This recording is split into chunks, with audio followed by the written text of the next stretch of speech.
আমাদের আত্মমর্যাদা, অস্তিত্ব রক্ষা এবং অধিকার আদায়ের দীর্ঘ লড়াই সংগ্রামের চূড়ান্ত ধাপ। যেই রক্তক্ষয়ী মুক্তিযুদ্ধের মধ্য দিয়ে বাংলাদেশ একটি স্বাধীন রাষ্ট্র হিসেবে বিশ্বের বুকে মাথা তুলে দাঁড়ায়, তার আনুষ্ঠানিক সূচনা হয়েছিল আজকের এই দিনে। একই সাথে বাণীতে তিনি উল্লেখ করেছেন, মহান মুক্তিযুদ্ধের শহীদদেরকে সশ্রদ্ধ চিত্তে স্মরণ করার পাশাপাশি আত্মোৎসর্গকারী বীর শহীদদের যাতে সর্বোচ্চ ত্যাগের বিনিময়ে এই কাঙ্ক্ষিত স্বাধীনতা, তাদেরকে বারবার তিনি সশ্রদ্ধ সালাম জানিয়েছেন।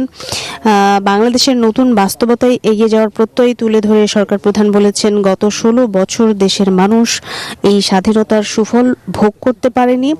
অন্তর্বর্তীকালীন সরকার দেশকে আরো উন্নত ও শক্তিশালী করতে এবং স্বাধীনতার পূর্ণ সুফল জনগণের কাছে পৌঁছে দিতে বদ্ধপরিকর। রাষ্ট্রের সকল ক্ষেত্রে প্রয়োজনীয় সংস্কারের মাধ্যমে সুশাসন ও ন্যায় বিচার প্রতিষ্ঠা, জনমুখী ও টেকসই উন্নয়ন এবং স্বচ্ছতা ও জবাবদিহিতা নিশ্চিতে কাজ করে যাচ্ছেন। প্রধান উপদেষ্টা ইতিমধ্যেই আমরা দেখলাম